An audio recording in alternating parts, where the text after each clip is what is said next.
बच्चा लोग एक बार कमेंट करके बता दीजिए अगर आप लोगों तक मेरी आवाज आ रही है तो। अगर आवाज अच्छे से आ रही है तो एक बार कमेंट करके बता दीजिए जल्दी से। एक बार कमेंट करके बता दीजिए बच्चा लोग, आवाज आ रही है क्या? कमेंट करके बता दीजिए जल्दी से।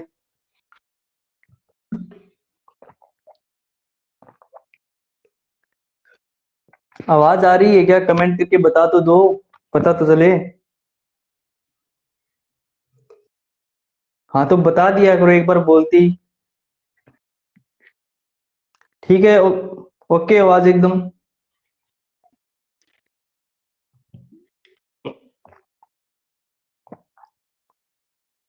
देख लेते कौन कौन ऐड है।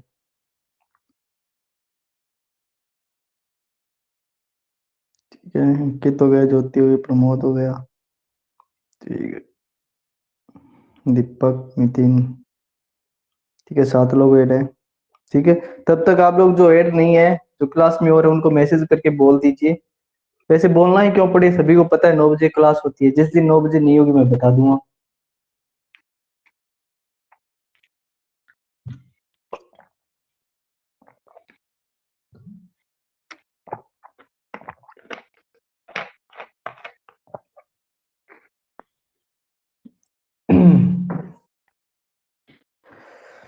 तो बता दीजिए, एक बार और बता दीजिए सभी लोग कि आवाज आ रही है, फिर आगे देखते हैं, हम स्टार्ट करते हैं। एक बार फिर से कमेंट कर दीजिए सभी लोग। सभी क्या करो, जो बोला है सभी को कमेंट करना है तो सभी क्या करो। तो दीपक कुमार और भी तो है क्लास में।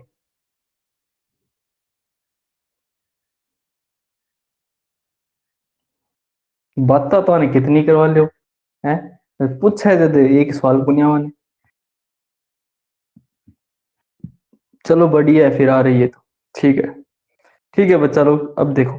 तो बच्चा लोग, कल हमारा सेकंड चैप्टर था वो कंप्लीट हो गया था एकदम बढ़िया तरीके से। जितने नोट्स, जितने एनसीईआरटी बुक के अंदर जितने टॉपिक है, मैंने सभी टॉपिक करवा दिए थे उसके अंदर। ठीक है, उससे एग्जाम से बाहर कुछ नहीं है। अब रही न्यूमेरिकल की बात, तो न्यूमेरिकल हम दूसरे और तीसरे चैप्टर के एक साथ करेंगे न्यूमेरिकल। ठीक है, तो अभी उसके मैं न्यूमेरिकल नहीं करवाऊंगा। ठीक है, आज हम नया चैप्टर स्टार्ट करेंगे, छोटा चैप्टर है। ठीक है, 2 या 3 लेक्चर में ये खत्म हो जाएगा। सेकंड पार्ट का, सेकंड बुक का ये चैप्टर। ठीक है बच्चा लोग, ओके। तो कल हमने पढ़ा था वांडे ग्राफ जनित्र। तो वांडे ग्राफ जनित्र समझ में आया था क्या? कि इसको काफी स्टूडेंट बहुत हार्ड टॉपिक मानते हैं कि वांडे ग्राफ जनित्र समझ भी नहीं आएगा। तो बताओ आपको कल वांडे ग्राफ जनित्र अच्छे से समझ में आया क्या? कमेंट कर दीजिए एक बार, क्या वांडे ग्राफ जनित्र आपको बिल्कुल अच्छे से समझ में आया क्या?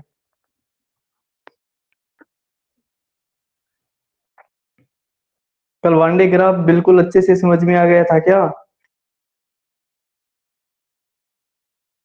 अब कोई कमेंट नहीं कर रहा। नो सर भाई, कोमल रिकॉर्डिंग वीडियो देख लेना। ठीक है, रिकॉर्डिंग वीडियो देखोगे। रिकॉर्डिंग वीडियो तुम लोग देखते नहीं, मैंने देखा है किसी ने भी रिकॉर्डिंग वीडियो नहीं देखी।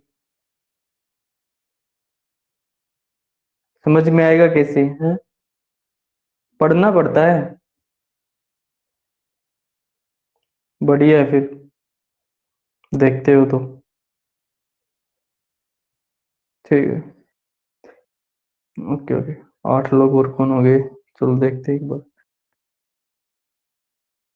ठीक है, तो बच्चा लोग आज हमारा नया चैप्टर अब स्टार्ट करने वाले। चैप्टर का नाम है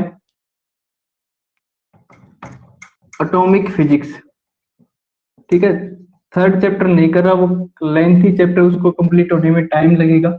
हो सकता है बीच में क्लास ऑफ हो जाए, तो इससे अच्छा ये 2 या 3 लेक्चर के अंदर कंप्लीट हो जाएगा वीडियो। ठीक है, तो 2 या 3 लेक्चर के अंदर इसको कंप्लीट कर देंगे बढ़िया तरीके से। सिंपल सा चैप्टर है, बिल्कुल इजी है। ठीक है, हिंदी में बात कुछ, चैप्टर नंबर ये आपके शायद 12 नंबर चैप्टर है। ठीक है, इसको कहते हैं परमाणु भौतिकी। बिल्कुल सिंपल सा चैप्टर है, फ्री के नंबर मिलते हैं इस चैप्टर से। तो आपने पढ़ा होगा सर पीडीएफ। हाँ पीडीएफ डाल दो इस चैप्टर की, आज की क्लास होने के बाद इसकी पीडीएफ डाल देंगे। ठीक है, तो आपने 10th के अंदर, 9th के अंदर, 8th के अंदर, 11th के अंदर भी पढ़ा होगा व्हाट इज एटम। एटम क्या है?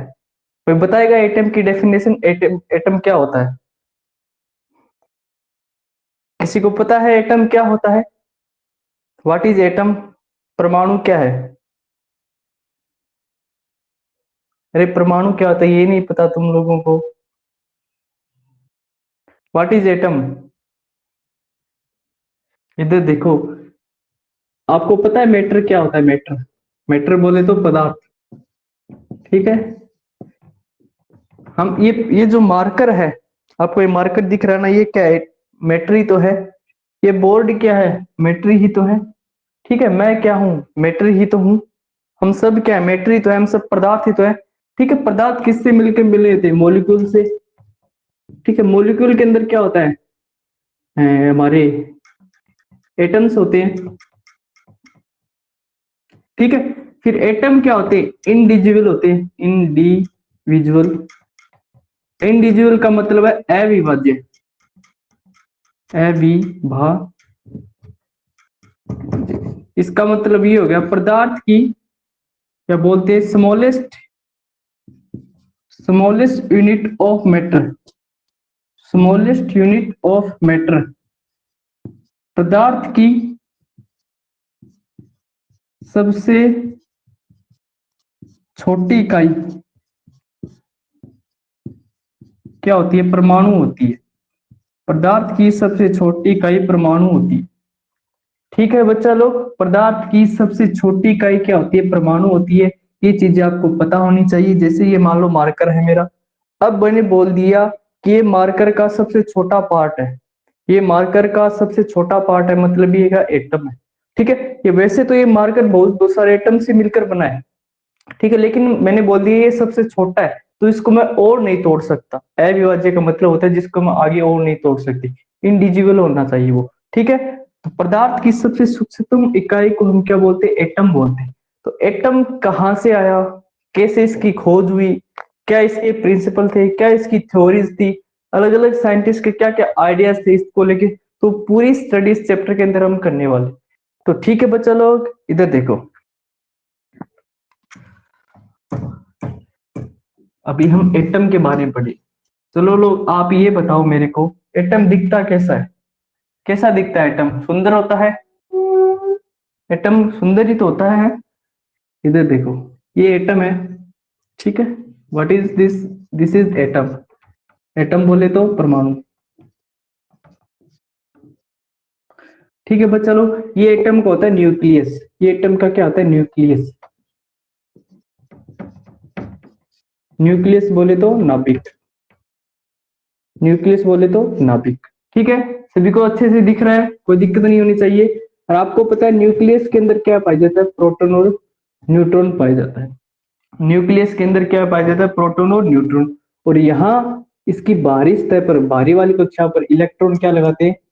चक्कर लगाते हैं। इधर ये इलेक्ट्रॉन है, ऐसे रिवॉल्व करते हैं इलेक्ट्रॉन यहाँ पे, ठीक है। इसके चारों ओर क्या चक्कर लगाते हैं? इलेक्ट्रॉन, ठीक है बच्चा लोग। आपने पढ़ा, थोड़ा बेसिक की बात कर रहा हूँ मैं आप लोगों के सामने। ये सूत्र आपने पढ़ा होगा, ईंट पर नाच। ई का मतलब होता है इलेक्ट्रॉन, ई का मतलब होता है इलेक्ट्रॉन, ठीक है। टै का मतलब होता है थॉमसन, इसको थॉमसन भी बोल देते हैं, टॉमसन भी बोल देते हैं, कोई दिक्कत नहीं। मतलब इलेक्ट्रॉन की खोज किसने की? थॉमसन ने। पै का मतलब होता है प्रोटॉन, रै का मतलब होता है रदरफोर्ड, यानी प्रोटॉन की खोज किसने की? रदरफोर्ड की। नै का मतलब होता है न्यूट्रॉन, च का मतलब होता है चार्डविक, इसको चेडविक भी बोलते हैं, चार्डविक भी बोलते हैं, इसको टॉमसन भी बोल देते हैं, थॉमसन भी बोलते हैं। इसका कोई यहाँ पे लेना देना नहीं, इतना आप इस चीज को मैटर नहीं करता। तो इलेक्ट्रॉन की खोज किसने की थी? टॉमसन ने की थी। प्रोटॉन की खोज किसने की थी? रदरफोर्ड ने की थी। कई किताबों में गोल्डस्टीन भी लिखा होता है, लेकिन प्रायोरिटी हम रदरफोर्ड को देंगे, ठीक है। काम दोनों ने स्टार्ट किया था, लेकिन न्यूट्रॉन की खोज किसने की थी? चैडविक की थी।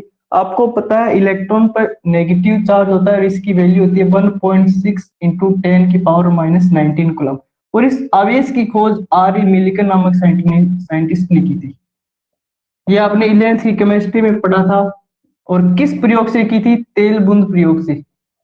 ये कॉम्पिटिटिव एग्जाम में क्वेश्चन पूछा जाता है कि इलेक्ट्रॉन पर खोज किस प्रयोग द्वारा, इलेक्ट्रॉन पर आवेश की खोज किस प्रयोग द्वारा की गई, तो वो है तेल बूंद प्रयोग द्वारा। आपको पता है प्रोटॉन जो होता है, प्रोटॉन को प्लस से लिखते हैं, या फिर इसको हम ऐसे भी बोल सकते हैं, सीधा प्लस भी लिख दे तो भी कोई दिक्कत नहीं है।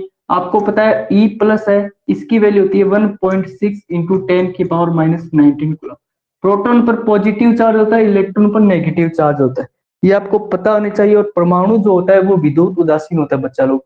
परमाणु क्या होता है? विद्युत उदासीन। इसका मतलब है कि परमाणु के ऊपर जितना पॉजिटिव चार्ज होता है उतना ही उसके पास क्या होता है? Negative charge. ठीक है, इसलिए तो बोलते हैं एटम न्यूट्रल होता है। एटम क्या होता है? न्यूट्रल। न्यूट्रल का मतलब है उदासीन। ठीक है, जितना पॉजिटिव चार्ज होगा उसके पास उतना ही उसके पास क्या होगा? नेगेटिव चार्ज होगा। और प्रोटॉन का मास कितना होता है? 6.6। इसको ऐसे भी लिख सकते हैं, 6.27 गुणा 10⁻⁻23 kg। ठीक है, ये प्रोटॉन का मास होता है mp। मास ऑफ न्यूट्रॉन की बात करें तो न्यूट्रॉन थोड़ा हेवी होता है प्रोटॉन की तुलना में। इसका इतना होता है 6.284 गुणा 10⁻⁻23 kg। और मास ऑफ में इलेक्ट्रॉन की बात करूं तो इसका होता है 9.1 गुणा 10⁻31 kg। तो आप मेरे को ये बताइए, इन तीनों में से सबसे हल्का कौन है? मास किसका कम है? प्रोटॉन, न्यूट्रॉन और इलेक्ट्रॉन में से मास किसका कम है? कमेंट कीजिए जल्दी से, मास किसका कम है? प्रोटॉन, इलेक्ट्रॉन, न्यूट्रॉन में से मास किसका कम है? मास किसका कम है बताइए जरा।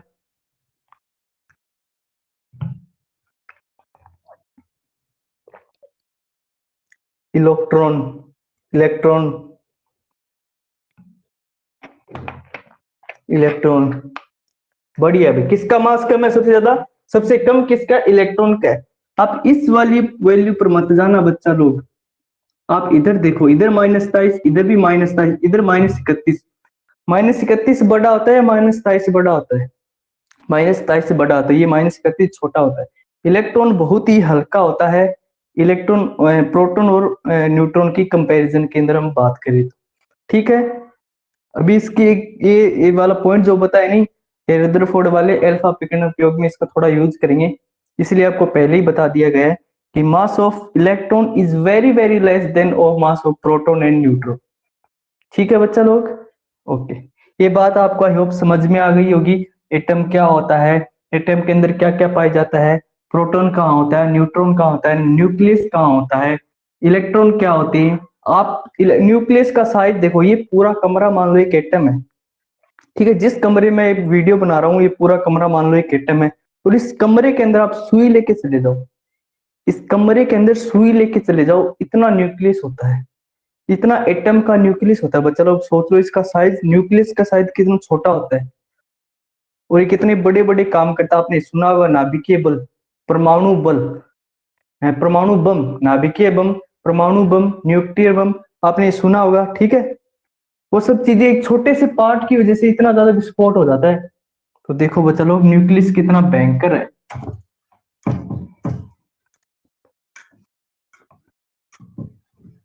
अभी देखो इसकी हम बात करें, किसने इसके बारे में क्या क्या कहा, कैसे पता लगा इसका न्यूक्लियस होता है, कैसे पता लगा इसका ये सब वगैरह वगैरह, लाइक दिस वे। ठीक है, स्टडी करने वाले तो स्टार्ट के अंदर बात करूं, आपने नाम सुना होगा कणाद का, हमारे महर्षि कणाद, भारतीय अर्थशास्त्री है ये। इन्होंने बताया था कि मतलब ऐसे कुछ चीज होती है जिससे सभी अन्य मूल अवयव कण मिलकर बने होते हैं, उन्होंने इसका नाम बोला था परमाणु होता है। ठीक है, महर्षि कणाद ने बताया था कि जो सभी अन्य मूल अवयव कण होते हैं ना, पदार्थ जो भी हो गए, वो किससे मिलकर बने होते हैं? एटम से मिलकर बने होते हैं, ये महर्षि कणाद ने बताया। फिर क्या हुआ, कुछ टाइम बाद एक साइंटिस्ट और आए, ठीक है, जिनका नाम था डाल्टन। डाल्टन, इन्होंने क्या बताया कि जितने भी मूल अवयव कण मिलकर बने होते हैं, और उस मूल अवयव कण जिस पदार्थ से मिलकर बने उसका नाम दे दिया उन्होंने एटम।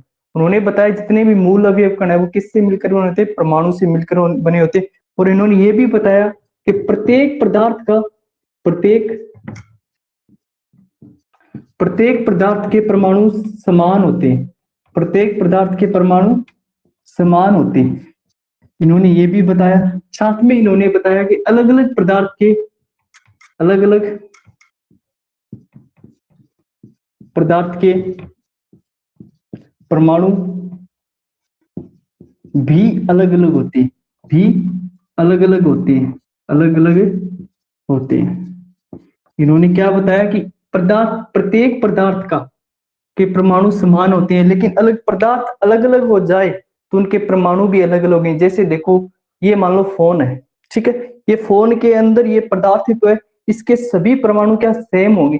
अब मैंने ले लिया एक मार्कर, अब ये दोनों पदार्थ अलग अलग है, अलग अलग है, तो इसके परमाणु अलग होंगे, इसके परमाणु अलग होंगे। तो यही बात किसने बताई? डाल्टन ने बताई थी। ठीक है, अप्रोक्सीमेटली मैं बात करूं सन 1838 के लगभग की बात है, फिक्स मुझे याद नहीं है, सन 1838 की बात है। ये सब डाल्टन ने बताया था। फिर आए थे थॉमसन, जे जे थॉमसन, जे जे थॉमसन, ये नाम सुना होगा आप लोगों ने। ये शायद अप्रोक्सीमेटली सन 1897 या 98 की बात है। ठीक है, इन्होंने क्या बताया? इन्होंने बताया कि जो परमाणु होता है वो एक धनावेशित गोला होता है। परमाणु क्या होता है? एक धनावेशित गोला होता है। ठीक है, उन्होंने ये बताया। और उस गोले के अंदर, गोले के एक सूक्ष्म भाग के अंदर जितना भी पॉजिटिव चार्ज है वो उस अंदर होता है। उन्होंने उसका नाम नहीं बताया था, पॉजिटिव चार्ज कहाँ होता है। उन्होंने बताया जितना भी धनावेशित भाग है उस परमाणु का, एक धनावेशित गोले का, वो एक सेंटर में जमा होता है। और उन्हें बताया उसके अंदर, जैसे तरबूज प्लम पुडिंग मॉडल का उन्होंने यूज किया था, प्लम पुडिंग मॉडल, ये इन्होंने यूज किया था। इसको तरबूज मॉडल भी बोलते हैं, तरबूज मॉडल। ठीक है, जैसे ये मान लो ये तरबूज है, ठीक है, इसका ये पूरा भाग ऐसे कवर कर देता हूं मैं एक बार।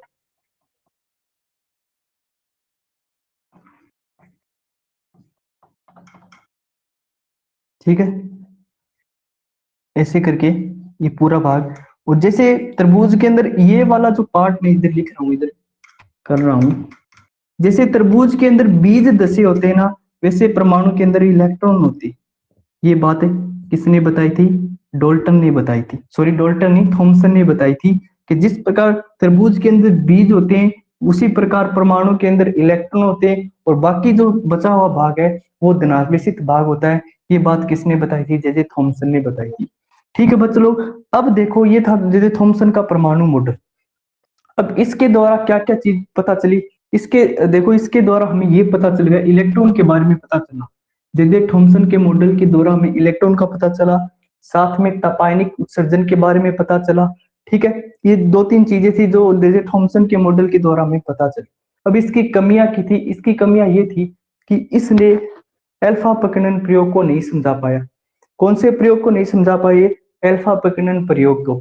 फिर एक प्रयोग होता है कॉम्पटन प्रयोग, इसकी बात बाद में करेंगे, आपके सिलेबस में नहीं है। ठीक है, बस एक बार ध्यान में रखना है, इसके दोष है, इसने ना तो अल्फा प्रकीर्णन प्रयोग को समझाया, ना तो इसने कॉम्पटन इफेक्ट को दर्शाया, ना इसने स्टार्क प्रभाव को दर्शाया। साथ में हाइड्रोजन स्पेक्ट्रम की व्याख्या भी नहीं कर सका। हाइड्रोजन स्पेक्ट्रम क्या था इसकी भी हम इस चैप्टर के अंदर स्टडी करेंगे लास्ट के अंदर।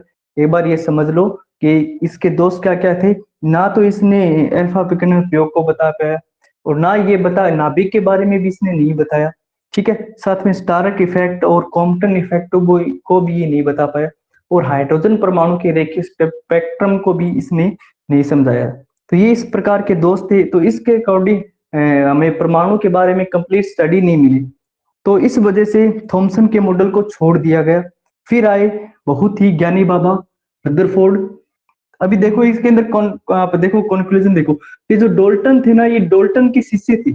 जे जे थॉमसन किसके स्टूडेंट थे? डाल्टन के स्टूडेंट थे। और जो रदरफोर्ड था ना, रदरफोर्ड, ये रदरफोर्ड इसका शिष्य था। देखो गुरु शिष्य का एक सीरीज चल रही, और इसके भी दो शिष्य थे, गाइगर और मार्सडन, गाइगर और मार्सडन। ये किसके शिष्य थे? रदरफोर्ड के दो शिष्य थे। डाल्टन का शिष्य कौन था? जे जे थॉमसन। जे जे थॉमसन का शिष्य कौन था? रदरफोर्ड। रदरफोर्ड के शिष्य कौन थे? गाइगर और मार्सडन, जिन्होंने रदरफोर्ड की अल्फा प्रकीर्णन प्रयोग में हेल्प की। इसके ऊपर एक हॉलीवुड में मूवी भी बनी हुई है, आप देख सकते हो, अल्फा प्रकीर्णन प्रयोग के नाम से, अल्फा स्कैटरिंग एक्सपेरिमेंट इसके नाम से मूवी है। और वो मूवी भी आप देख सकते हो, मिल जाएगी आपको इजी से। ठीक है, वीडियो यूट्यूब पे मिल जाएगी, देख लेना। तो ये शिष्य इनके थे। ये इनका शिष्य था और ये इनके गुरु थे। ठीक है बच्चों लोग, तो ये चीजें देखो कैसे हो रही है, गुरु शिष्य की एकदम सीरीज टाइप में ये सब कुछ हो रहा है। तो इस प्रकार थॉमसन के मॉडल को छोड़ दिया गया था, क्योंकि काफी कुछ कंक्लूजन थे वो जे थॉमसन नहीं बता पाया था। ठीक है, एक तो नाभिक के आकार के बारे में इसने नहीं बताया, पहली बात तो इसने नाभिक को ही नहीं बताया कैसी चीज होती है, उसका नाम फलाना ऐसा कुछ होता है। फिर इसने एटम के बारे में नहीं बताया कंप्लीटली कि एटम की कितना बड़ा एटम होता है, उसकी रेडियस क्या होती है, यानी उसकी त्रिज्या क्या होती है, इसके बारे में जे थॉमसन नहीं बताया। इस कारण जे थॉमसन के प्रयोग को छोड़ दिया गया। फिर आए रदरफोर्ड। तो देखो जरा रदरफोर्ड की बात और देखो आप, छोटा सा चैप्टर है, बहुत जल्दी हो जाएगा कंप्लीट। ठीक है, फिर आए रदरफोर्ड। रदरफोर्ड ने क्या किया,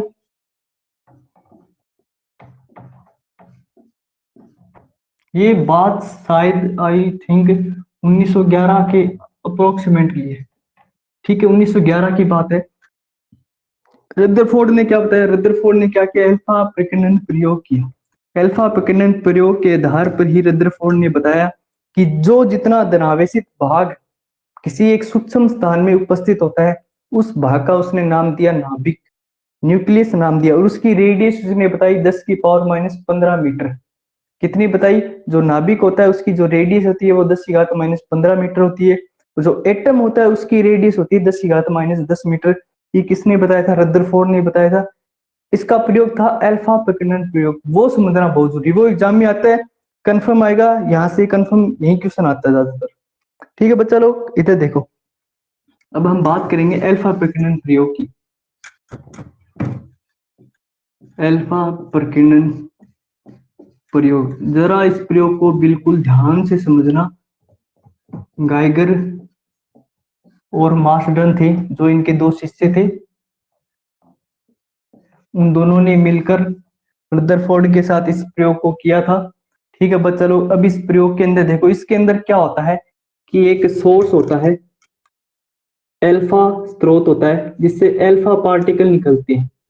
ठीक है, पहले नहीं पता था अल्फा पार्टिकल क्या होती है, आज से 150 से 200 साल तक किसी को नहीं पता था अल्फा पार्टिकल क्या होते। लेकिन कुछ टाइम बाद मेंडल था ना, उसका मेंडलीफ नाम था शायद, जिसने केमिस्ट्री के अंदर आवर्तसानी के बारे में बता दिया। फिर आवर्तसानी के अंदर पता चला हाँ भी अल्फा पार्टिकल इसको बोलते हैं, बीटा पार्टिकल इसको बोलते हैं, गामा पार्टिकल इसको बोलते हैं। अब देखो अल्फा पार्टिकल निकलता कहाँ से, आपके चैप्टर है 13 नंबर, नाभिक। ठीक है, इसके अंदर एक प्रयोग है रेडियो एक्टिव प्रयोग। जब रेडियो एक्टिव की घटना होती है ना, तब अल्फा पार्टिकल निकलते हैं, बीटा पार्टिकल भी निकलते हैं और कुछ वेव्स निकलती है। तो उसके अंदर हम इसकी कंप्लीट स्टडी करेंगे। अभी समझो अल्फा पार्टिकल क्या होता है। हीलियम के अणु को हम अल्फा पार्टिकल बोलते हैं। किसके अणु को, 2He4, ये हीलियम का अणु है, इसको हम क्या बोलते हैं, अल्फा पार्टिकल बोलते हैं। कि हमारे पास कोई अल्फा पार्टिकल स्रोत है। अल्फा कण किससे निकलेंगे, रेडियो एक्टिव तत्व से। तो रेडियो एक्टिव तत्व के लिए मैं यहाँ बिस्मथ ले लेता हूँ, बिस्मिथ। ठीक है, आपको पता है बिस्मिथ का परमाणु क्रमांक क्या होता है, 83। ये अप्रोक्सीमेटली 214 या 13 हम मान लेते हैं। ठीक है, बिस्मिथ का एटॉमिक नंबर क्या होता है बच्चा लोग, 83 होता है। ठीक है, आपको पता हो ना एलिमेंट को कैसे लिखते हैं, अगर हमारे पास कोई एलिमेंट हो, ऐसे ये जड़ तो हो गया हमारा वो। ठीक है, इधर कोई एलिमेंट उसको कैसे लिखते हैं, ए जेड, ऐसे तो लिखते हैं। ए क्या बताता है, एटॉमिक मास को। ये जेड किसको बताता है, इसके नंबर को, एटॉमिक नंबर को, एटॉमिक नंबर को। और ये एक्स क्या होता है, एटम होता है, या इसको हम बोलते हैं एलिमेंट भी बोल सकते हैं, जो भी तत्व होता है। ठीक है, जैसे मान लो आपको लिखना हो कार्बन, एक्स की जगह क्या आएगा, कार्बन। कार्बन का परमाणु क्रमांक कितना होता है, 6।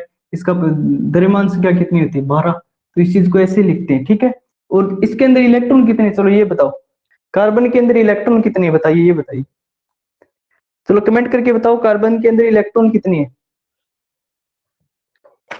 कार्बन के अंदर इलेक्ट्रॉन कितनी है।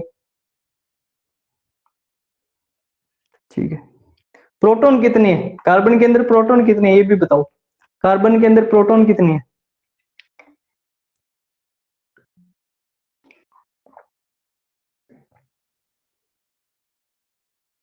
कार्बन के अंदर प्रोटॉन कितने हैं।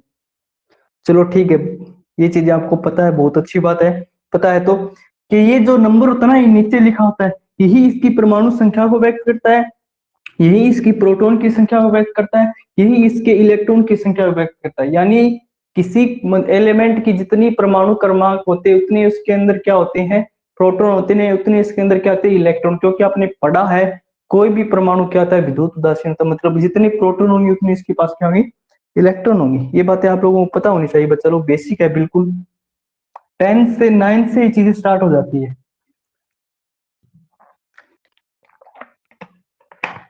फिर आगे देखो, अभी हम अल्फा पार्टिकल की बात करें, इसको अभी हम डिस्कस नहीं करेंगे,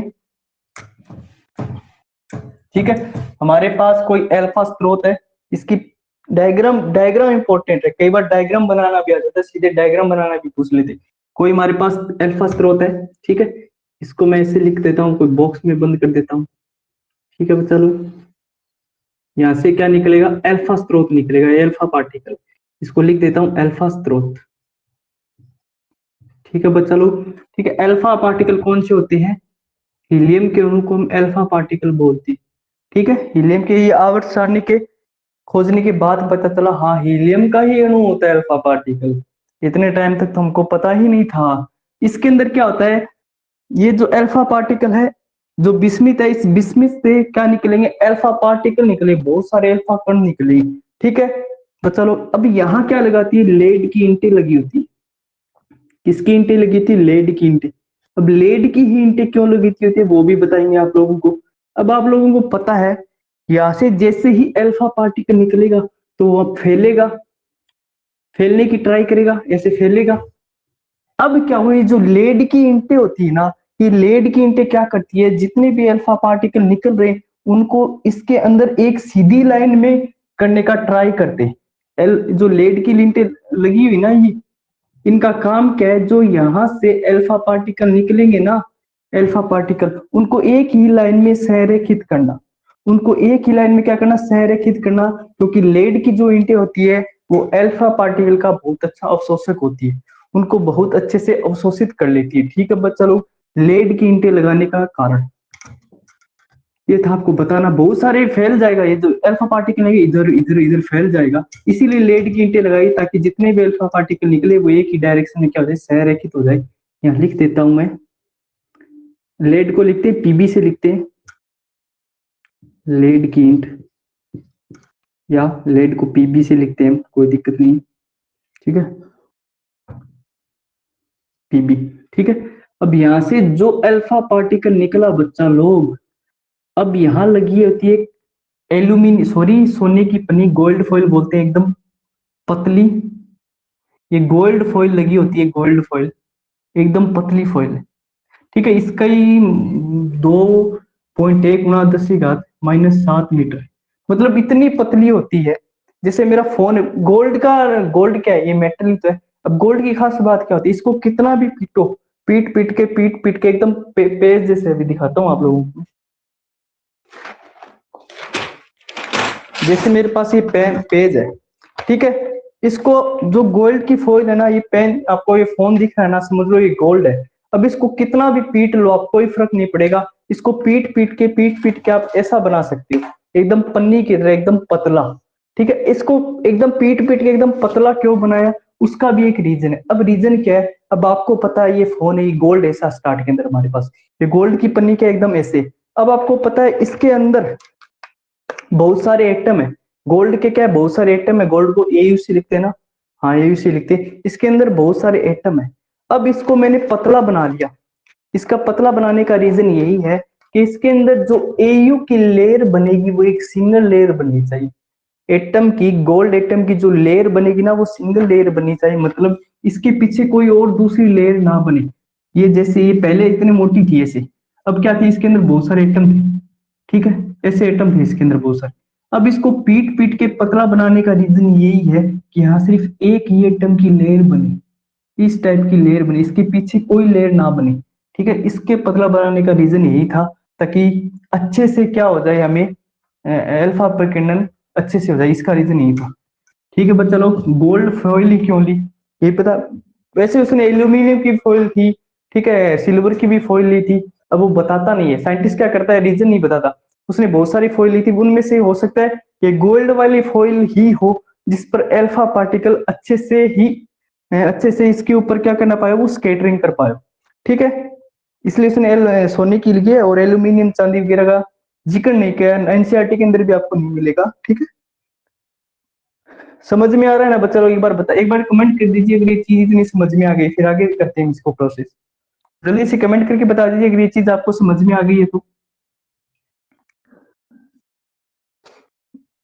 चलो ठीक है, अब क्या किया इसने, गोल्ड फॉइल को पीट पीट के इसको लिख देता हूं मैं सोने की पन्नी, सोने की पन्नी।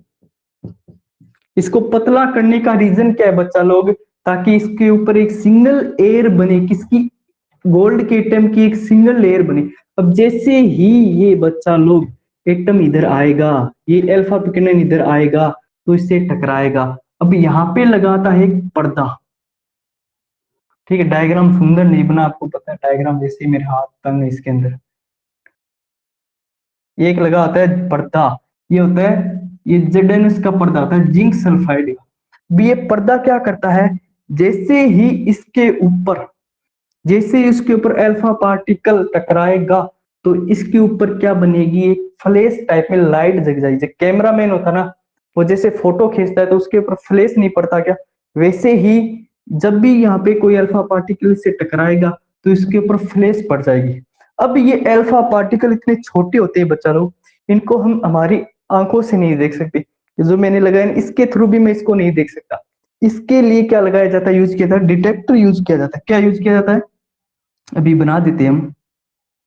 ऐसे करके एक डिटेक्टर होता है, ठीक है, डिटेक्टर। ठीक है, इसको सूक्ष्मदर्शी ऐसे कुछ बोल दो आप, कोई दिक्कत नहीं है, जो छोटी छोटी चीजों को देखने में हेल्प करता है। अब ये डिटेक्टर क्या करता है, एक जगह नहीं रहता है, डिटेक्टर रोटेट करता रहता है, इधर इधर घूमता रहेगा। ये जो आपको जिंक का पर्दा दिख रहा है ना, ये कंप्लीट यहाँ तक है, ये जो कंप्लीट पर्दा दिख रहा है ना, ये यहाँ तक है। ठीक है बच्चा लोग, भी मैंने अपने लिए बनाया है, बाकी ये पर्दा बिल्कुल यहाँ तक पर्दा है। ठीक है, ठीक है बच्चा लोग। अब ये जो डिटेक्टर लगा होता है, ये डिटेक्टर सिर्फ यही नहीं रहता, वो रोटेट करता रहता है, इधर ऐसे रोटेट करता रहता है। अब जैसे ही अल्फा पार्टिकल से टकराएगा तो यहाँ पर क्या बनेगी, फ्लैश बनेगा, और वो फ्लैश क्या होगा इस डिटेक्टर के अंदर देखा जाएगा। ठीक है, अब क्या हुआ बच्चा लोग, इससे काफी अप्रोक्सीमेटली 1 लाख अल्फा पार्टिकल इससे निकले, और उन 1 लाख में से मान लो 90% पार्टिकल, 1 लाख में से मान लो 90% पार्टिकल सीधे निकल गए। मतलब कोई भी स्कैटरिंग नहीं हुई, बिना विचलित हुए सीधे निकल गए कितने पार्टिकल, 90% पार्टिकल। और इनमें से कुछ 5% पार्टिकल, मान लो 5 से भी कम थे, वो क्या हो गया, कुछ एंगल पे ऐसे हो गए, इस एंगल पे क्या हो गए, विक्षेपित हो गए। ठीक है बच्चों, बहुत 5 पार्टिकल इस एंगल से क्या हो गए, विक्षेपित हो गए। इस थीटा को बोलते हैं हमें प्रकीर्णन कोण। क्या बोलते हैं, प्रकीर्णन कोण। और प्रकीर्णन को इंग्लिश में बोलते हैं स्कैटरिंग। मैं स्कैटरिंग नाम यूज करूंगा ज्यादा। ठीक है, तो बहुत 5% ही क्या हो गई, स्कैटरिंग हुए। और एक कुछ तो अल्फा पार्टिकल ऐसे थे जो 90 डिग्री पर मुड़ गए, कुछ अल्फा पार्टिकल ऐसे थे जो 90 डिग्री पर यहाँ पर मुड़ गए, और कुछ ऐसा पार्टिकल थे जो 90 डिग्री एंगल से इधर मुड़ गए। क्योंकि ये जो फाइल है ना आपको ऐसे है कंप्लीट। ठीक है, जो जैसे ये डिटेक्टर इधर आएगा तो इधर से भी डिटेक्ट करेगा। तो कुछ अल्फा पार्टिकल ऐसे दो 90 डिग्री से भी अधिक कोण पर क्या हो गए, स्कैटर हो गए। 90 डिग्री से अधिक एंगल पे क्या हो गए, स्कैटर हो गए। ये मान लो अप्रोक्सीमेटली 3% ऐसे पार्टिकल, और 0.01% पार्टिकल ऐसे थे जो 180 डिग्री के एंगल पर स्कैटर हो गए। मतलब ऐसे आए, इधर टकराए, वापस सीधे इधर चले गए। ठीक है, बहुत कम 1% पार्टिकल ऐसे थे जो इस प्रकार की कंडीशन लेके आए। और इस प्रयोग को पूरा, ये जो प्रयोग है इसको बोलते हैं अल्फा प्रकीर्णन प्रयोग। अगर ये प्रयोग समझ में आ गए तो इसके हम निष्कर्ष करेंगे और इसके ऊपर कुछ विचार करेंगे। तो बता दीजिए जल्दी से अगर अल्फा प्रकीर्णन प्रयोग समझ में आ गया है तो जल्दी से बता दीजिए बच्चा लोग।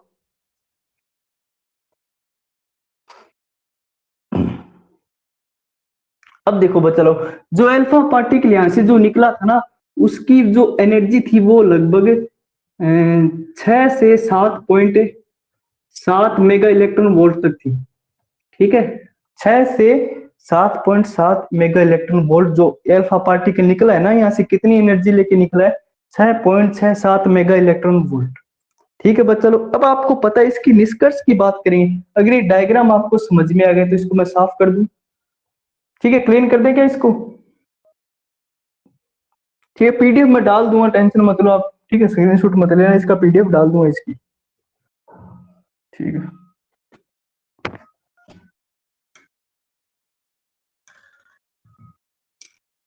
अब इसके निष्कर्ष के बारे में बात करेंगे। ठीक है, पहला क्या था कि अप्रोक्सीमेटली लगभग लगभग सभी कण क्या कहे, इसको बिना विचलित किए लगभग मान लो 10,000 में से 1 लाख में से 10,000 पार्टिकल मान लो बिना बिना विचलित हुए सीधे निकल गए, सीधे निकल गए। ठीक है, और कुछ पार्टिकल ऐसे थे जो 1 डिग्री एंगल पे क्या हो गए, प्रकर्णित हो गए। ठीक है, 1 डिग्री एंगल पे क्या हो गए, प्रकर्णित हो गए। कुछ ऐसे थे जो 1 डिग्री से भी अधिक एंगल पर क्या हो गए, प्रकर्णित हो गए। ठीक है, और कुछ ऐसे थे जो 180 डिग्री के एंगल पर मतलब मान लो 1 लाख में से सिर्फ 10 पार्टिकल, मान लो 1 लाख में से लगभग 10 पार्टिकल ऐसे थे जो 180 डिग्री पर क्या हुए, प्रकर्णित, यानी जैसे आए वे वापस उसी दिशा में चल गए। ये थे इसके प्रयोग से रिलेटेड कुछ बातें, इस प्रयोग से हमें क्या पता चली। अब इसके निष्कर्ष बात करते हैं। रदरफोर्ड ने इसके निष्कर्ष क्या निकाला वो देखो बच्चों। निष्कर्ष क्या था, पहले अंदर क्या था कि 1 लाख में से 10,000 पार्टिकल सीधे निकल गए। सीधे निकल गए मतलब ऐसा पता चला जो एटम होता है वो उसका अधिकांश भाग क्या होता है, खोखला होता है। अधिकांश भाग क्या होता है, खोखला होता है। अधिकांश भाग क्या होता है, खोखला। ठीक है, एक बात तो ये बात चली, पता चली। दूसरी बात ये पता चली कि कुछ एंगल, कुछ जो पार्टिकल थे अल्फा पार्टिकल 1 डिग्री एंगल से प्रकर्णित हुए। मतलब उनको पता चली कि इसके अंदर कुछ ऐसी चीज है जिससे अल्फा पार्टिकल को इफेक्ट हो रहा है। इसके अंदर कुछ ऐसी चीज है जिसकी वजह से अल्फा पार्टिकल को क्या रहा, इफेक्ट। ठीक, एक बात तो ये पता चली। और फिर क्या हुआ, तीसरी के अंदर पता चला कि इसके अंदर जो भाग की बात कर रहे थे उस भाग का नाम है नाभिक। क्या नाम है, नाभिक। क्योंकि अल्फा क्या पूर्व पता है, अल्फा पार्टिकल के ऊपर क्या पॉजिटिव चार्ज, और नाभिक के ऊपर भी क्या होता है, पॉजिटिव चार्ज। ये जैसे जैसे पॉजिटिव चार्ज इसके पास आएगा तो दोनों के बीच में क्या होगा, रिपल। अब रिपल होगा तो ये वापस भागेगा, क्या करेगा, ये वापस भागेगा। तो मतलब ये पता चला कि नाभिक जो भी परमाणु के अंदर जितना भी पॉजिटिव चार्ज है वो एक सूक्ष्म भाग में जमा होता है, उपस्थित होता है, और उस सूक्ष्म भाग का नाम क्या है, नाभिक। क्या है, नाभिक। और इसकी रेडियस भी पता चली 10⁻⁻15 मीटर।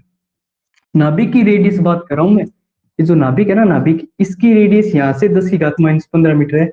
और ये जो परमाणु की ये वाली रेडियस पता चली 10⁻⁻10 मीटर। ये कितनी होती है, 10⁻⁻10 मीटर, इससे हमें पता चली।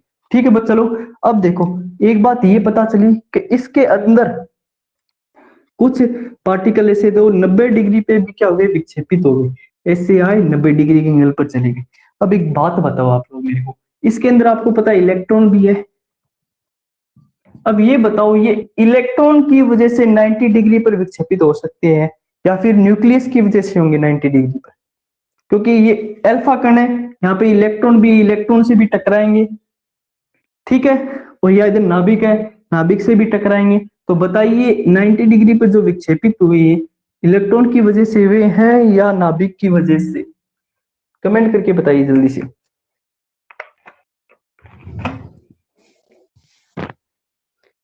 बताइए भी।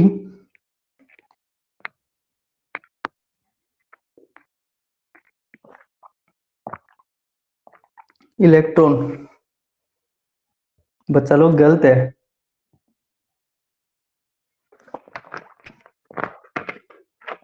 इलेक्ट्रॉन नहीं होगा। अल्फा कण क्या होता है, 2He4 होता है। इलेक्ट्रॉन क्या होता है, इलेक्ट्रॉन पास नेगेटिव चार्ज होता है। ठीक है, अब क्या करता है जो अल्फा कण है, जो इलेक्ट्रॉन से कितने दुगने आवेश पर है, ठीक है। और आपको पता है ये अल्फा कण, ये क्या, इसका प्रोटॉन मास कितना है, 4 गुना मास इसका 4 है। प्रोटॉन का कितना है, 4 गुना मास है हीलियम के पास। प्रोटॉन का कितना, 4 गुना मास। और इलेक्ट्रॉन के पास आपको पता है 10 की घात माइनस 31 केजी होता है। तो इलेक्ट्रॉन बहुत हल्का है। इलेक्ट्रॉन अल्फा कण से बहुत हल्का है, कंपैरिजन में बहुत ही हल्का है। अगर अल्फा कण इलेक्ट्रॉन को टक्कर मारेगा ना, तो अल्फा कण को कोई फर्क नहीं पड़ेगा, अल्फा कण टक्कर मारेगा और सीधा निकल जाएगा उससे। अगर ये मान लो ये इलेक्ट्रॉन है और ये अल्फा कण है, तो अल्फा कण इसको टक्कर मारेगा तो अल्फा कण सीधा निकल जाएगा, अल्फा कण को कोई फर्क नहीं पड़ेगा, क्योंकि इलेक्ट्रॉन बहुत हल्का है। क्या है, बहुत हल्का। ठीक है, बात समझ में आ रही है ना आप लोगों को। तो अल्फा कण की इलेक्ट्रॉन की वजह से उस पर कोई इफेक्ट नहीं पड़ेगा, पड़ेगा न्यूक्लियस की वजह से। ठीक है बच्चा लोग, ये बात आपको पता होनी चाहिए, बिल्कुल बेसिक बात है। ठीक है, ये था हमारा रदरफोर्ड मॉडल। रदरफोर्ड के मॉडल क्या क्या चीज हमें पता चली, उसका न्यूक्लियस क्या होता है, जितना भी पॉजिटिव चार्ज है वो कहाँ प्रेजेंट होता है, तो वो एटम के न्यूक्लियस के अंदर होता है। अब देखो इसकी कमियां क्या रही थी। ये तो थी होगी इसकी विशेषता, न्यूक्लियस के बारे में पता चल गया, रेडियस पता चल गई। ठीक है, इलेक्ट्रॉन के बारे में पता चल गया, इस पे कितना चार्ज होता है, ये वगैरह वगैरह इसके बारे में पता चल गया। अब इसके दोस्त देखो, इसके दोस्त क्या थे। सबसे बड़ा दोस्त तो ये था, इसने एक चीज और बताई कि जो इलेक्ट्रॉन होता है, इधर देखो, ये हमारा न्यूक्लियस, नाभिक। ये जो इलेक्ट्रॉन होता है ये नाभिक के चारों ओर चक्कर लगाता रहता है। क्या करता है, चक्कर लगा रहता रहता है। अगर ये रेस्ट में रहेगा, अगर ये मान लो चक्कर लगा नहीं रहा है, रेस्ट में रहेगा, अगर ये रेस्ट में रहेगा तो आपको पता है इसके ऊपर क्या चार्ज है, नेगेटिव, इसके ऊपर क्या चार्ज है, पॉजिटिव। तो नेगेटिव पॉजिटिव के अंदर क्या हुआ, अट्रैक्शन, तो ये न्यू इलेक्ट्रॉन जो है नाभिक के अंदर चला जाएगा। ठीक है बात, अगर इलेक्ट्रॉन नाभिक के अंदर चला जाएगा तो इलेक्ट्रॉन होता ही नहीं है, इसके अकॉर्डिंग तो इलेक्ट्रॉन का कोई अस्तित्व ही नहीं है। ठीक है, यानी नाभिक का भी कोई अस्तित्व नहीं है। एक बात तो ये इसके दोस्त थे। फिर इसने क्या बोला कि इलेक्ट्रॉन, इसने बताया था इलेक्ट्रॉन गति करता रहता है ऐसे। अगर इलेक्ट्रॉन गति करेगा ऐसे घूमता घूमता घूमता घूमता, एक टाइम ऐसा आएगा ये नाभिक में गिर जाएगा और नाभिक का कोई अस्तित्व नहीं रहेगा। इसको समझाने में रदरफोर्ड क्या रहे, असफल रहे। एक बात और रदरफोर्ड ने हाइड्रोजन स्पेक्ट्रम की भी व्याख्या नहीं की। हाइड्रोजन स्पेक्ट्रम क्या था इसके बारे में बाद में बात करेंगे। ये इसके अंदर क्या होता है, एक तो रेखीय स्पेक्ट्रम होता है इसका, एक होता है सतत स्पेक्ट्रम। इसने बोला कि हाइड्रोजन का स्पेक्ट्रम वो सतत होता है, लेकिन हाइड्रोजन का स्पेक्ट्रम वो कहता है रेखीय होता है। इसके बारे में इसने नहीं बताया। सतत का मतलब इसके अंदर एक ही लाइन बननी चाहिए, एक ही लाइन। ठीक है, लेकिन असल में इसके अंदर बहुत सारी लाइन होती है, जैसे लाइमन, बामर, पासन, ब्रेक्ट, फंड, हम्पी। आपने 11th की केमिस्ट्री में ये चीजें पढ़ी होगी। ठीक है, तो इसको समझाने में रदरफोर्ड क्या रहा, असफल रहा। तो बच्चा लोग ये थे थॉमसन का मॉडल, रदरफोर्ड का मॉडल, डोल्टन के सिद्धांत। ठीक है, और नेक्स्ट वीडियो के अंदर, आज के लिए इतना काफी है, तो नेक्स्ट वीडियो के अंदर हम पढ़ेंगे बोर मॉडल पढ़ेंगे। ठीक है, बोर मॉडल पढ़ेंगे। बोर मॉडल की 3 परिकल्पनाएं होती है, आपने 11th में पढ़ा होगा, वो तीनों परिकल्पनाएं याद करेंगे। फिर बोर मॉडल के अकॉर्डिंग हम इलेक्ट्रॉन का वेग क्या होता है, ठीक है, वो ज्ञात करेंगे। फिर इलेक्ट्रॉन की त्रिज्या क्या होती है, वो ज्ञात करेंगे। फिर इलेक्ट्रॉन की चाल क्या होती है, ठीक, चाल वेग इसके अंदर आ गई, वो ज्ञात करेंगे। उसकी गतिज ऊर्जा कितनी होती है, इसकी स्थितिज ऊर्जा कितनी होती है, उसकी कुल ऊर्जा कितनी होती है, वो सब हम नेक्स्ट वीडियो में करने वाले हैं। ठीक है, इसके बाद आपका हाइड्रोजन स्पेक्ट्रम आएगा। ठीक है, इसके अंदर हम वेवलेंथ याद करेंगे। फिर बोर मॉडल का जो सेकंड परिकल्पना है उसको हम प्रूफ करेंगे। ठीक है, डी ब्रोगली के अकॉर्डिंग बोर मॉडल की सेकंड परिकल्पना प्रूफ करेंगे। फिर हाइड्रोजन स्पेक्ट्रम आएगा और इस प्रकार आपका चैप्टर कंप्लीट हो जाएगा। 5-6 टॉपिक और है बस के इसके अंदर। तो ठीक है बच्चा लोग, अगर किसी को कुछ पूछना है तो अगर किसी को कुछ पूछना है तो जल्दी से कमेंट कर दीजिए। अगर किसी को कुछ पूछना है तो जल्दी से कमेंट करके बता दीजिए।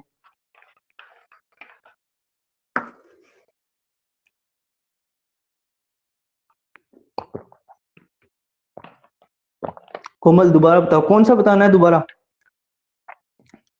कौन सा बताना है दोबारा।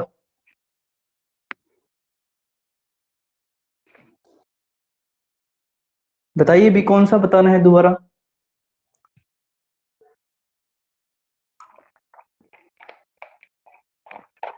कमियां क्या, कमियां देखो, रदरफोर्ड मॉडल की सबसे बड़ी कमी तो ये थी कि नाभिक के स्थायित्व के बारे में नहीं बता पाया। इसने क्या बोला कि इलेक्ट्रॉन जो होता है वो नाभिक के, ये नाभिक है हमारा, ये इलेक्ट्रॉन जो है नाभिक के चारों ओर ऐसे चक्कर लगाता है। तो चक्कर लगाता लगाता लगाता एक बार ये क्या है, नाभि के अंदर आ जाएगा और ये नाभि के अंदर समा जाएगा। तो इस प्रकार नाभि का अस्तित्व नहीं होता, इसको रदरफोर्ड नहीं बता पाया। ठीक है, सेकंड तो चीज ये थी, हाइड्रोजन स्पेक्ट्रम को नहीं बता पाया। स्पेक्ट्रम दो टाइप के होते हैं, एक तो सतत होता है, एक होता है रेखीय। सतत का मतलब है कि हाइड्रोजन के अंदर सिर्फ एक ही लाइन होनी चाहिए। ठीक है, लेकिन असल में हाइड्रोजन के अंदर कितनी श्रेणी होती है? लाइमन श्रेणी होती है, बामर होती है, पाससन होती है, ब्रेक्ट होती है, फंड श्रेणी होती है, एक अम्प्योर होती है जो कि सिलेबस में नहीं लगती है। ठीक है, आपने 11th की केमिस्ट्री में पढ़े होंगे ये चीजें, मुझे पता है। तीसरा चैप्टर था आपका एटम वाला, उसके अंदर लगती है चीजें। तो ये थी इसकी दो कमियां कमियां पूछता है। आप इसके अंदर एक तो अल्फा विकिरण वाला प्रयोग ध्यान में रखना, एक इसके दोष पूछ सकता है। वो छोटे क्वेश्चन आते हैं इस चैप्टर, बड़े क्वेश्चन नहीं आते। एक आपको इसका डायग्राम पूछ सकता है। ठीक है, इससे रिलेटेड दो टॉपिक और कर लेते हैं एक बार। ठीक है, एक बार दो टॉपिक और कर लेते हैं इसके, फिर देखेंगे बाकी।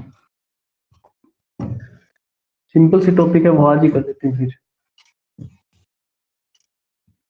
अब देखो इसके अंदर दो टॉपिक है कि एक तो डायग्राम आएगा ऐसे, एकल परमाणु के लिए, एकल परमाणु के लिए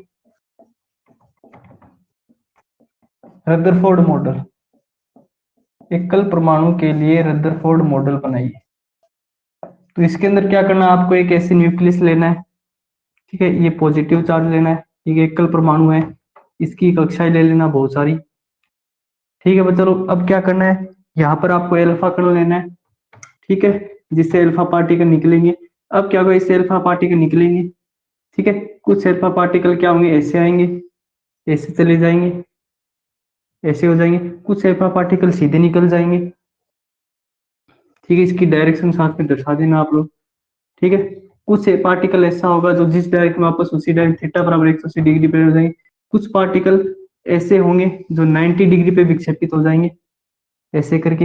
ये इसका डायग्राम आप लोगों को बनाना है। यह है एकल परमाणु के लिए रदरफोर्ड मॉडल। ठीक है, ये डायग्राम आप 1 नंबर के अंदर पूछ सकते हैं एग्जाम के अंदर। ठीक है बच्चा लोग, ओके। इधर देखो, अब नेक्स्ट टॉपिक की बात करें।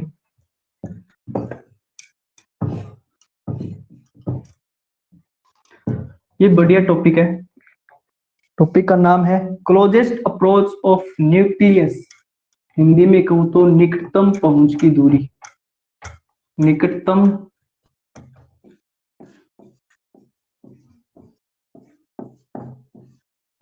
निकटतम पहुंच की दूरी, इसको क्लोजेस्ट डिस्टेंस ऑफ न्यूक्लियस। ठीक है, आपको निकटतम पहुंच की दूरी ज्ञात करनी है, मतलब जो अल्फा पार्टिकल है वो नाभिक के कितने पास गया, अल्फा पार्टिकल नाभिक के कितने पास गया, उसको बोलते हैं निकटतम पहुंच की दूरी। जैसे समझो, ये आपको दिख रहा होगा, ये न्यूक्लियस है, ये एटम है। ठीक है, और ये एटम का न्यूक्लियस है। यहाँ पर हमारे पास है अल्फा पार्टिकल। ठीक है, और ये अल्फा पार्टिकल इधर से निकला। ठीक है, ये डिस्टेंस, ठीक है, ये अल्फा पार्टिकल है। चलो, अब ये जो अल्फा पार्टिकल है नाभिक के कितने क्लोज गया, ये वाली डिस्टेंस कहलाती है निकटतम पहुंच की दूरी। इसको लिखते हैं आर नोट से। किससे लिखते हैं बच्चा लोग, आर नोट से। यानी जो अल्फा कण है वो नाभिक के कितना पास गया, कितना नजदीक जा सकता है, वो कहलाती है उसकी निकटतम पहुंच की दूरी। इंग्लिश में बात करूं तो क्लोजेस्ट डिस्टेंस ऑफ न्यूक्लियस। ठीक है, चलो इसको लिखते हैं आर नोट से। क्या लिखते हैं, आर नोट से। आपको पता है जो अल्फा पार्टिकल होता है इसकी काइनेटिक एनर्जी कितनी होती है, यहां से देखते हैं हम, 7.7 मेगा इलेक्ट्रॉन वोल्ट तक होती है। आपको पता है, इधर देखो इस डायग्राम के अंदर देखो, अब ये अल्फा पार्टिकल स्टार्ट के अंदर क्या होता है, रेस्ट के अंदर होता है। अब इसको हम क्या देते हैं, काइनेटिक एनर्जी देते हैं। तो काइनेटिक एनर्जी देने के बाद वो काइनेटिक एनर्जी लेके ये गति करता है। अब धीरे धीरे धीरे आके उसकी काइनेटिक एनर्जी यहाँ पर जीरो हो जाती है। वो जो काइनेटिक एनर्जी यहाँ पर आके जीरो हुई है, क्योंकि न्यूक्लियस के पास पॉजिटिव चार्ज है, अल्फा कण के पास भी क्या है, पॉजिटिव चार्ज। ये लड़ते भिड़ते कि दोनों एक दूसरे क्या करेंगे, रिपल करेंगे। तो एक उस जो इसको काइनेटिक एनर्जी मिली है, उस काइनेटिक एनर्जी को लेके लड़ते भागते जाएगा ठीक है, और धीरे धीरे यहाँ पे आके उसकी काइनेटिक एनर्जी जीरो हो जाएगी। तो जो काइनेटिक एनर्जी इसकी जीरो हुई है, वो काइनेटिक एनर्जी कहाँ गई अभी ये बताओ आप लोग मेरे को। आपको पता है एनर्जी कभी जीरो नहीं हो सकती, उसको एक रूप से दूसरे रूप में हम कन्वर्ट कर सकते हैं। तो यहाँ वाली काइनेटिक एनर्जी यहाँ आने के बाद किस एनर्जी में चेंज हो गई, कमेंट करके बताना जरा, बताओ भाई। यहाँ आने के बाद उसकी काइनेटिक, सर दोबारा बताओ। हाँ वेरी गुड, स्थितिज ऊर्जा में कोमल, वेरी गुड। ये अल्फा पार्टिकल है, ये इसका न्यूक्लियस है। अब इस अल्फा पार्टिकल को आपको यहाँ भेजना है, तो इसको भेजने के लिए आप क्या दोगे, इसकी एनर्जी दोगे। जो एनर्जी दोगे काइनेटिक एनर्जी इसको दोगे, गतिज ऊर्जा दोगे। वो गतिज ऊर्जा लेके इस तरफ आएगा। आपको पता है जैसे जैसे ये पास आएगा, इसके ऊपर भी पॉजिटिव चार्ज और इसके ऊपर भी पॉजिटिव चार्ज, तो दोनों के बीच में क्या होगा, प्रतिकर्षण होगा। तो प्रतिकर्षण के विरोध ये कार्य करेगा। तो धीरे धीरे धीरे करते इसकी काइनेटिक एनर्जी है वो यहाँ पे आके जीरो हो जाएगी। तो जो एनर्जी यहाँ पे आके जीरो हुई है वो किस रूप में चेंज होगी। आपको पता है एनर्जी को हम जीरो नहीं कर सकते, उसको हम एक रूप से दूसरे रूप में परिवर्तित कर सकते हैं। तो यहाँ आने के बाद ये रुक गया, मतलब एक पोजीशन के अंदर आ गया। तो उसकी जो एनर्जी है वो किसके अंदर चली गई, स्थितिज ऊर्जा में बदल गई। किसके रूप में बदल गई, स्थितिज ऊर्जा के रूप में बदल गई। ठीक है बच्चा लोग, अब देखो यहां से लेके यहाँ की डिस्टेंस हमें नहीं पता। ठीक है, नहीं पता, मान लो कहां से है अल्फा पार्टिकल। ये अल्फा पार्टिकल मान लो इन्फिनिटी से है, न्यूक्लियस से बात कर रहा हूं मैं, न्यूक्लियस से। यहां से लेके यहाँ की डिस्टेंस इन्फिनिटी होगी अल्फा पार्टिकल की। कैसे होगी वो देखो, क्यों, न्यूक्लियस बहुत छोटा है और अल्फा पार्टिकल इसको बहुत दूर ले, जैसे ये बोर्ड मान लो, इस बोर्ड पे मान लो ये चिंटी है, तो इस चिंटी के लिए बोर्ड क्या होगा, इन्फिनिटी के रूप में होगा। ये चिंटी के लिए बोर्ड क्या होगा, इन्फिनिटी के रूप में। ये बात समझ में आ गई है क्या आप लोगों को, एक बार कमेंट कर दीजिए अगर चिंटी वाली बात आपको समझ में आ गई है तो, जल्दी से बताइए भाई, फिर आगे देखते हैं। क्योंकि चिंटी का साइज बहुत छोटा है, तो ये चिंटी को बोर्ड कैसे लगेगा, बहुत बड़ा, मान लो इन्फिनिटी ही लगेगा बोर्ड इसको।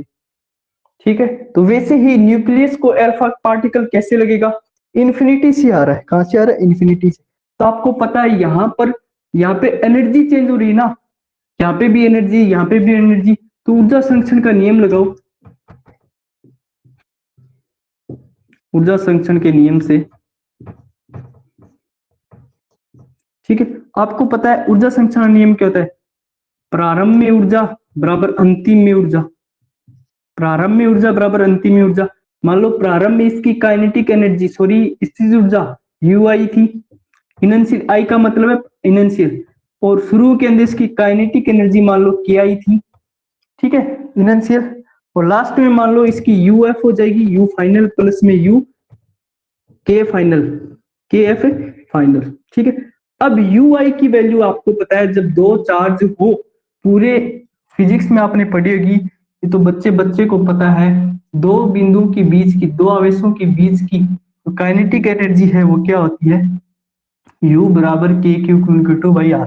ये आपने सेकंड चैप्टर के अंदर पढ़ा है ना, दो आवेशों के लिए काइनेटिक एनर्जी कितनी होती है, U बराबर के Q1 Q2 बाई आर। ये चीज आपने पढ़ी होगी। ठीक है चलो, ठीक है, ओके। हमें आर नोट की वैल्यू निकालनी, इसको देखो, स्टार्ट में मान लो इसकी काइनेटिक एनर्जी, स्थितिज ऊर्जा क्या है, क्या है के Q1 Q2।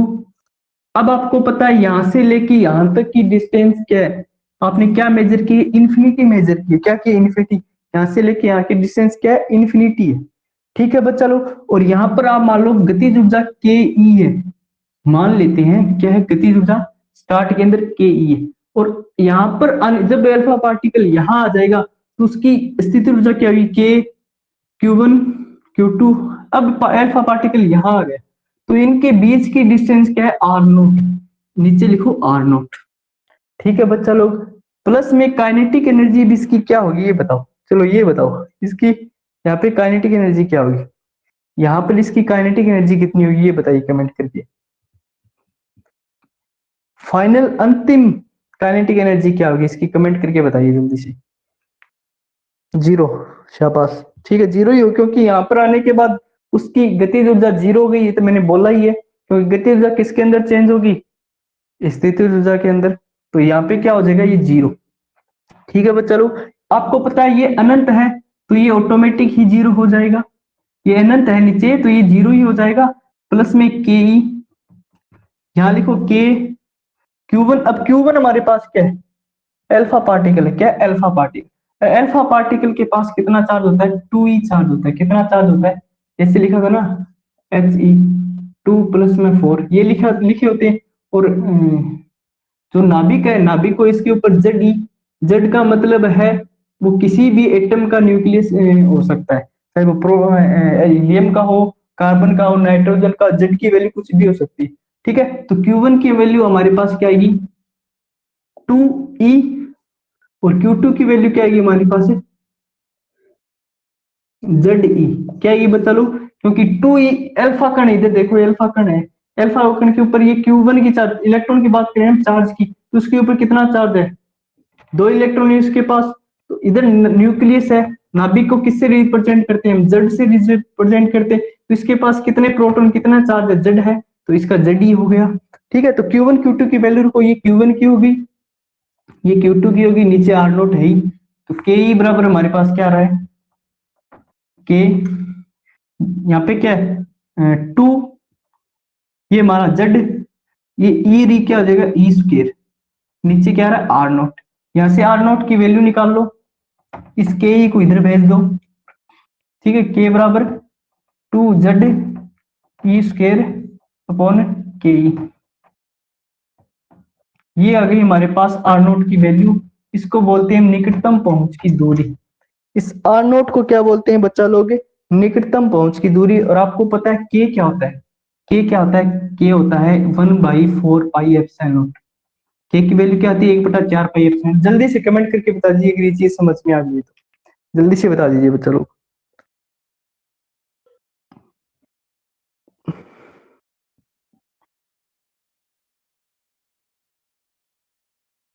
दोबारा बताओ, इधर देखो, इधर देखो,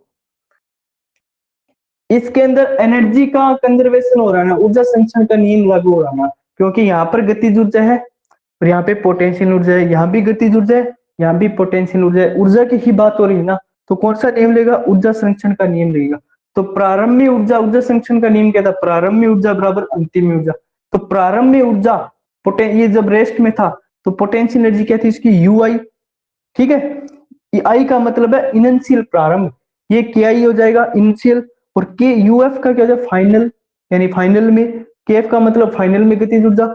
अब देखो यू आई की वैल्यू क्या आएगी, आपको पता है जब दो चार्ज हो तो दो चार्जों के बीच में गति स्थिति ऊर्जा कितनी होती है, यू बराबर K1 Q2/R। ठीक है, अब आर क्या होती है, यहां से लेके यहां तक की डिस्टेंस, यहां से लेके यहां तक की डिस्टेंस क्या है, इंफिनिटी। तो यहाँ पे आर की जगह क्या आ जाए, अनंत, तो ये वैल्यू तो जीरो होगी। और यहाँ पे शुरू में मान लो गतिज ऊर्जा क्या है, के ई है। क्या है, स्टार्ट के अंदर काइनेटिक एनर्जी क्या है, के ई है, हमें नहीं पता इसको किस वेग से फेंका हमने। ठीक है, किस, पता तो है 7.7, लेकिन उसकी वैल्यू भी हम लिख नहीं रहे, मान लो उसको के ई किसकी, उसकी एनर्जी कितनी, के। अब यहाँ पे आओ फाइनल, अब वो पार्टिकल अल्फा पार्टिकल का यहाँ गया, यहाँ आ गया, तो यहाँ पर उसकी स्थिति ऊर्जा क्या होगी, ये इसकी इसकी बीच की डिस्टेंस देखो, वही Q1 Q2 यहां से लेके यहां तक की डिस्टेंस कितनी, आर नोट, तो नीचे क्या लिख दिया मैंने, आर नोट, तो ये वाली जीरो होगी। अब आपको पता है जब अल्फा पार्टिकल यहाँ आएगा तो उसकी गतिज ऊर्जा जीरो हो जाएगी, क्योंकि गतिज ऊर्जा किसके रूप में चेंज होगी, उसकी स्थिति ऊर्जा के रूप में। यही बात हम कर रहे थे स्टार्ट के अंदर। ठीक है बच्चा लोग, ठीक है, आप लोगों को दिख रहा है। अब देखो ये वैल्यू जीरो होगी, ये वैल्यू जीरो होगी, बचेगा के ई, के। अब Q1 Q2 की वैल्यू निकालनी, हमारे पास दो चार्ज है, एक तो अल्फा पार्टिकल है, एक ही न्यूक्लियस है। नाभिक को किससे लिखते हैं, जेड से रिप्रेजेंट करते हैं बच्चा लोग, किससे रिप्रेजेंट करते हैं, जेड से। अब एक चार्ज ये हो गया अल्फा पार्टिकल, अल्फा पार्टिकल को क्या लिखते हैं, 2He4। ऊपर वाला किसको बताता है, परमाणु क्रमांक को, निचले वाला किसको बताता है, आवेश को। तो इसके पास कितने इलेक्ट्रॉन है, दो। और जो न्यूक्लियस है उसके पास कितने इलेक्ट्रॉन है, ये किसका भी हो सकता है, ये प्रोटॉन का भी हो सकता है, सॉरी सॉरी, कार्बन का भी हो सकता है, हाइड्रोजन का भी हो सकता है, हीलियम का नाभिक भी हो सकता है, किसी का भी नाभिक हो सकता है, इसलिए मैंने इसको जेड लिखा है। जेड का मतलब जेड के अंदर सारे एलिमेंट आ जाएंगे। तो इसको इसके ऊपर कितना चार्ज है, मान लो इलेक्ट्रॉन है इसके पास, जेड ई मान लेते हैं, ठीक है, कितना है जेड ई। तो इसके ऊपर कितने चार्ज हो जाएंगे, 2e। ये Q1 की वैल्यू आ गई, ये Q2 की वैल्यू आ गई। यहाँ रखो Q1, ये रखो Q2, Q1 और Q2। आपको पता है ई डी कितना हो जाएगा, ई स्क्र, ठीक है, ये 2z अलग आ जाएगा। अब इधर से आर नॉट को इधर लेके आओ, के ई को इधर लेके आओ, तो आर नॉट बराबर के जेड ई स्क्र बटा में के नोट ई। इसको बोलते हैं निकटतम पहुंच की दूरी। आर नॉट को क्या बोलते हैं, निकटतम पहुंच की दूरी। एक बार फिर से कमेंट कर दीजिए अगर समझ में आ गया तो।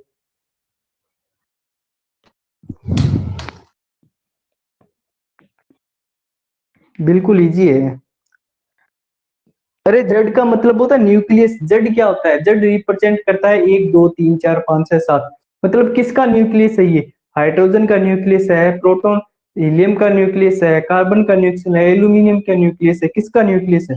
अगर यहाँ पर मान लो मैंने ये लिख दिया था, ये मान लो ये कार्बन का, ऐसे मान लो ये नाइट्रोजन का न्यूक्लियस है।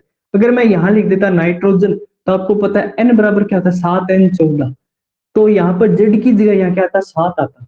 तो 7 इलेक्ट्रॉन, हीलियम के पास कितना इलेक्ट्रॉन है, 2 इलेक्ट्रॉन। तो ये Q1 की वैल्यू हो जाती है, Q2 की वैल्यू हो जाती है। बिल्कुल सिंपल है। तो मैंने सिर्फ जेड ही लिखा है, जेड की जगह कुछ भी हो सकता है। ठीक है चलो, ठीक है। आर नोट इसको बोलते हैं निकटतम पहुंच की दूरी। सभी को आ गया समझ में, ठीक है भाई। अभी देखो अगला टॉपिक।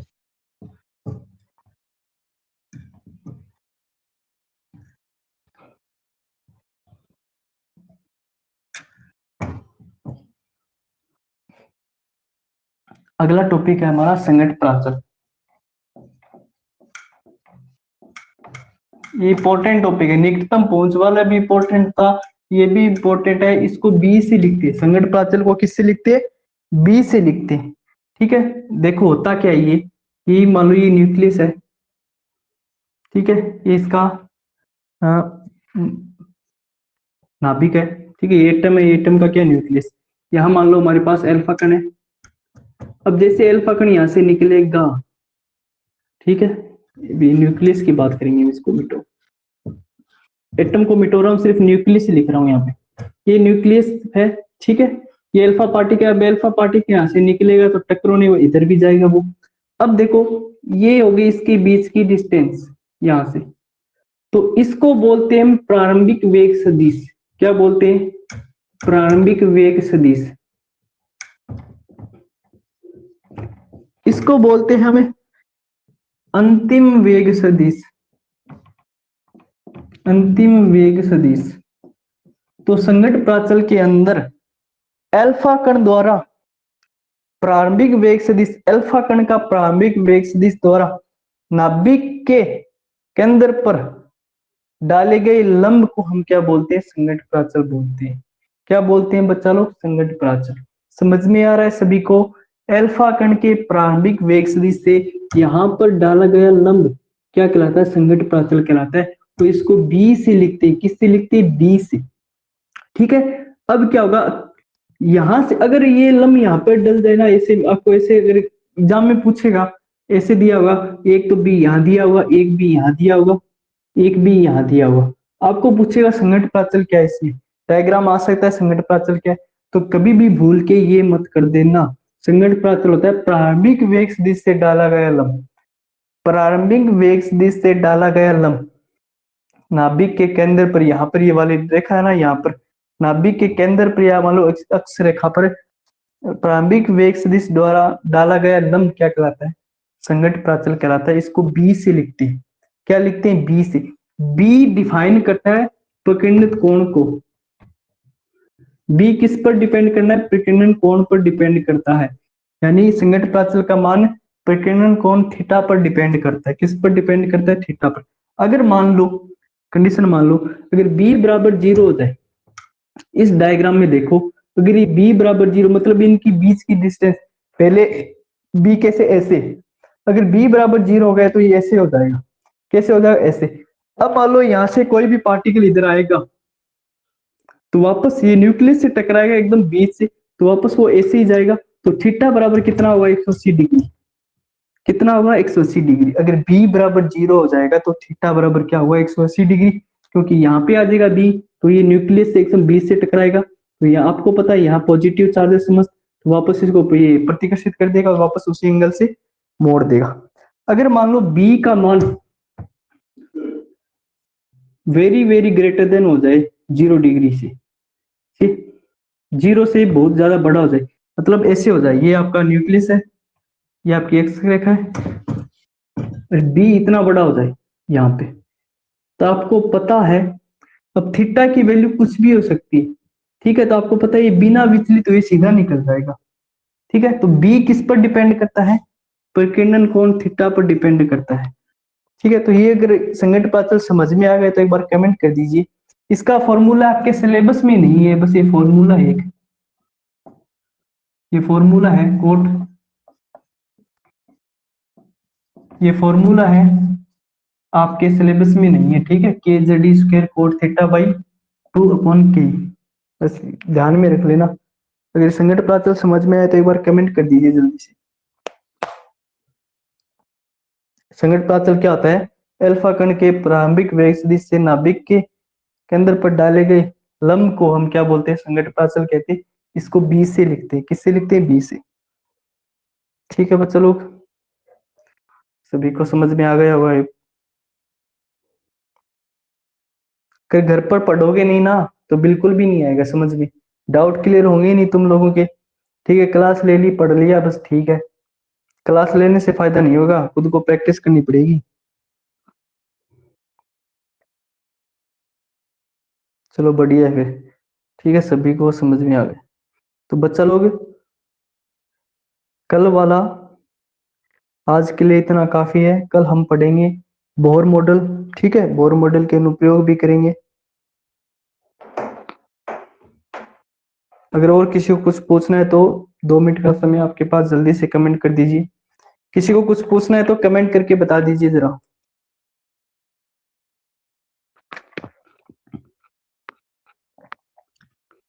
टेस्ट की बाद में सोचा, टेस्ट लेंगे। ठीक है, टेस्ट बनाना पड़ेगा पहले। टेस्ट आपका होगा परसों, परसों होगा कंफर्म। दूसरे चैप्टर का टेस्ट होगा परसों कंफर्म। ऑब्जेक्टिव टाइप क्वेश्चन आएंगे, एबीसीडी क्वेश्चन आएंगे। ठीक है, 9 बजे, 9 बजे टेस्ट होगा परसों आप लोगों का।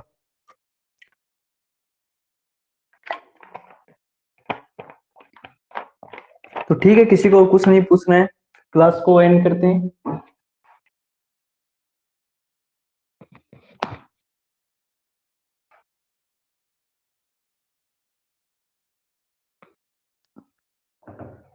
आ जाइयो सारा। अरे टेस्ट तो सभी को देना पड़ेगा, जो टेस्ट नहीं देगा ना उसको रिमूव कर दिया जाएगा, जो टेस्ट नहीं देगा उसको रिमूव कर दिया जाएगा।